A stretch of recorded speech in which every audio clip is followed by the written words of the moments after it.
Je pense qu'il faut se préparer à une guerre qui soit plus longue, voire beaucoup plus longue, celle que l'on a connue en juin. Je ne suis pas très optimiste sur la question de la durée de la guerre. Je pense que cela peut durer un certain temps. Ici, en tout cas, à Jérusalem, on a passé une nuit relativement sereine. On n'a pas été réveillé par les alertes. Je ne sais pas ce qui se passe du côté du littoral. Apparemment, il y a eu plusieurs alertes, mais on a le sentiment, quelque part, que les Iraniens ont plus de mal à tirer en direction du territoire israélien. Et Benyamin Netanyahou a déclaré, en tout cas, les responsables sécuritaires affirment que plus on va aller dans le temps, plus ils auront des difficultés à tirer des missiles balistiques. Alors, est-ce que ce sont des difficultés ou est-ce que c'est une question de politique ? C'est peut-être un peu des deux. D'un côté, il est vrai, on l'a vu d'ailleurs en juin aussi, ils avaient des difficultés à mettre en place des salves ou des salves conséquentes de missiles ou à tirer des missiles sophistiqués. Je vous rappelle que c'est seulement qu'hier qu'on a vu pour la première fois un missile de type Mitzrar, c'est-à-dire à fragmentation.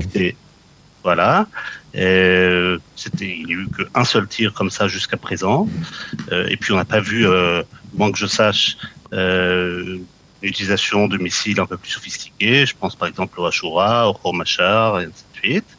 Alors est-ce qu'ils ont des difficultés ou est-ce que c'est tout simplement une décision, cette fois-ci, de tirer un peu au compte-gouttes pour permettre une durée un peu plus longue et pour épuiser à la fois les systèmes de défense mais aussi la population israélienne. Mais en fait, je vous rappelle, Jonathan, je ne pense pas avoir besoin de vous le rappeler, mais ces derniers mois, on avait dit que justement, l'un des dangers qui pesait sur Israël, c'était la multiplication, la production rapide de missiles balistiques, et que le projet des Iraniens, c'était à un moment de tirer des dizaines, peut-être même plus, de missiles balistiques d'un coup pour percer, on va dire, les systèmes de défense israéliens et faire un maximum de dégâts. Oui, je pense que c'était leur logique, du moins jusqu'en juin. Je crois que la guerre de juin leur a fait comprendre que ce n'était pas forcément l'option la plus efficace et que une idée de tirer au compte-gouttes, surtout s'ils se préparent à une guerre longue, relativement longue, du moins pas une guerre de 12 jours, mais plus que cela, que tirer au compte-gouttes, cela avait une certaine valeur stratégique. Cela fait certes moins de dégâts, certes moins de morts, mais ça permet de tenir le coup sur plusieurs semaines ou voire sur plusieurs mois. Encore une fois, en épuisant les populations alentours, les populations israéliennes. Et puis il y a un autre facteur qui est que cette fois-ci, nous ne sommes pas les seuls visés.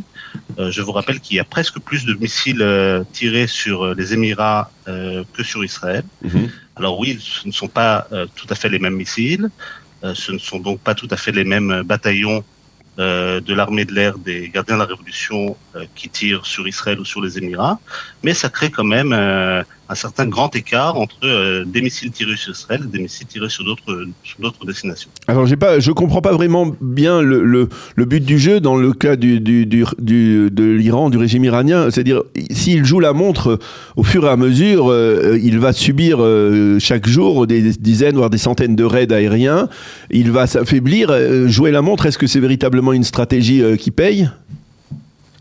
Alors c'est une bonne question. Je suis pas sûr que la réponse se trouve ni même en Iran.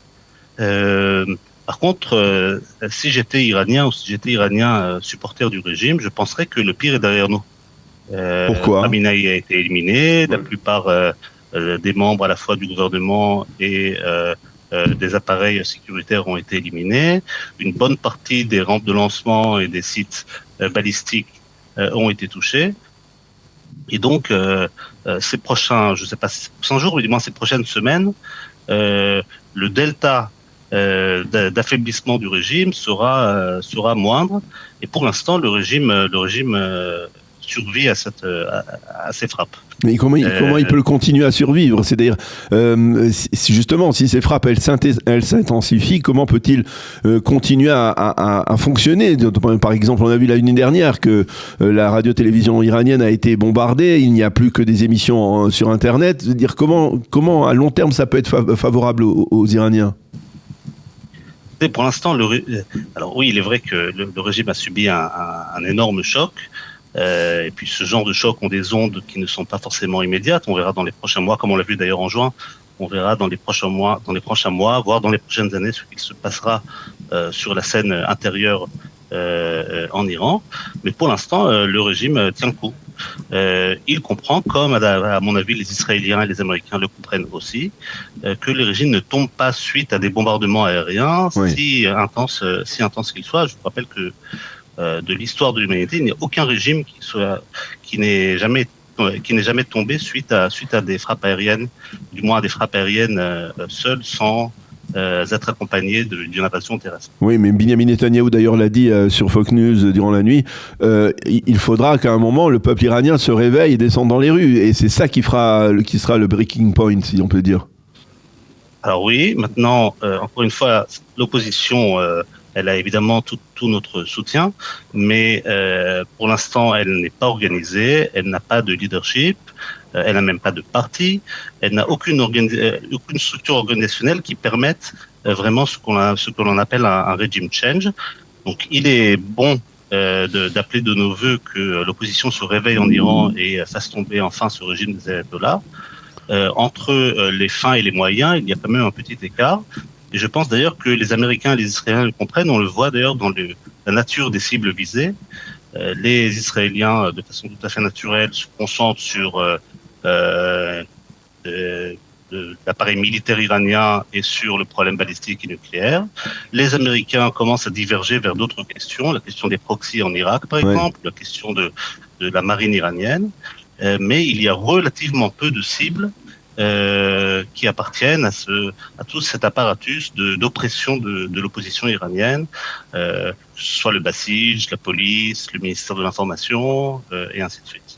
Alors, je voudrais qu'on aborde le dossier du Liban avec le réveil du Hezbollah qui s'est fait tirer les oreilles par le gouvernement libanais, peut-être même par Nabih Berri qui est dans l'absolu un allié chiite et qui là aussi s'est démarqué du Hezbollah. Est-ce que vous pensez que c'est une opportunité pour l'armée israélienne d'améliorer, on va dire, les prestations, les réussites qui sont intervenues au moment du cessez-le-feu entre Israël et le Hezbollah il y a un peu plus d'1 an maintenant? Alors du moins c'est comme ça que l'on le perçoit en Israël. On a presque forcé Hezbollah à lancer des frappes sur Israël, ce qu'il n'avait pas fait depuis le cessez-le-feu il y a maintenant 1 an et demi. Faut dire que ces frappes sont pour une grande partie symboliques. Alors oui, ils ont tiré un missile qui est tombé dans la mer aux alentours de Tel Aviv, quelques drones dans le nord. Le Hezbollah est dans son stratégie on ne peut plus compliqué. On le voit d'ailleurs dans ses annonces de ses porte-paroles officiels, où il s'excuse presque d'avoir été forcé de rentrer dans ce jeu-là. Il est sous une pression terrible de la part de la scène politique israélienne. Vous avez rappelé Nabih Berri, quelque chose d'assez conséquent. Le gouvernement libanais a tout simplement annoncé qu'il interdisait à Hezbollah de tirer sur le territoire israélien. Ah oui, le Hezbollah a peut-être fait cette fois-ci une erreur. Il n'avait pas forcément le choix, mais il a peut-être fait une erreur. Et du moins, en Israël, ce que l'on essaie de faire, c'est de changer de contexte. Non pas de framer notre réponse vis-à-vis du Hezbollah comme une réponse à ces frappes récentes, mais effectivement comme une opportunité pour finir le travail que nous avions fait pendant cette longue guerre qui a commencé en 2023. Effectivement, à la fois pousser au démantèlement ou en démantèlement de force du Hezbollah au Liban. Vous ne pensez pas que ça va se produire de soi-même, de tout seul, c'est-à-dire si l'Iran disparaît, en fait, le régime iranien disparaît, eh bien le Hezbollah perd son allié, celui qui est on va dire son fournisseur et son supérieur hiérarchique, on va dire, et il ne parviendra pas à surmonter, on va dire, cette chute. Oui, alors ça c'est l'option qui est effectivement préférable. Si le régime iranien disparaît et qu'il est remplacé par un régime bien plus favorable à l'Occident, de quelle nature qu'il soit, effectivement le Hezbollah recevra un coup qui serait éventuellement un coup fatal, ou du moins à terme il aurait énormément de mal à continuer ses opérations. Mais encore une fois, c'est une condition que personne n'est en mesure d'affirmer qu'elle sera remplie, ou du moins qu'elle sera remplie dans les prochaines semaines ou dans les prochains mois.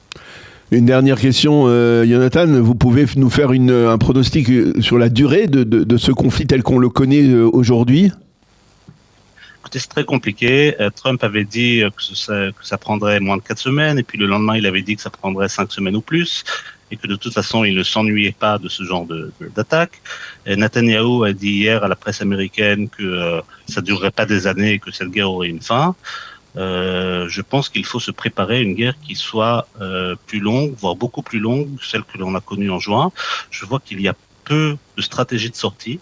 C'est-à-dire qu'en juin, on avait fini le travail au bout de quelques jours lorsqu'on avait éliminé la plupart des sites nucléaires, donc on pouvait se retirer facilement. Et puis, on était capable de menacer la partie iranienne d'une éventuelle entrée américaine dans le conflit. Or, cette fois-ci, les Américains sont dans le conflit depuis le premier jour. Donc, on a un peu perdu notre force de dissuasion. Je ne vois pas tellement comment tout cela peut s'arrêter.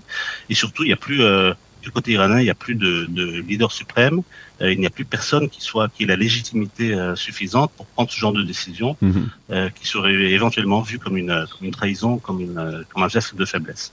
Donc je vois qu'il y a peu de mécanismes de sortie possibles. Je ne suis pas très optimiste sur la question de la durée de la guerre. Je pense que cela peut durer un certain temps. Eh bien, merci beaucoup, Jonathan Keller, ancien officier des services de renseignement militaire israélien. Merci d'avoir été avec nous, d'avoir donné votre appréciation de cette situation sécuritaire au 4e jour de cette guerre entre Israël et l'Iran, l'Israël, les États-Unis et l'Iran. Merci beaucoup, Jonathan.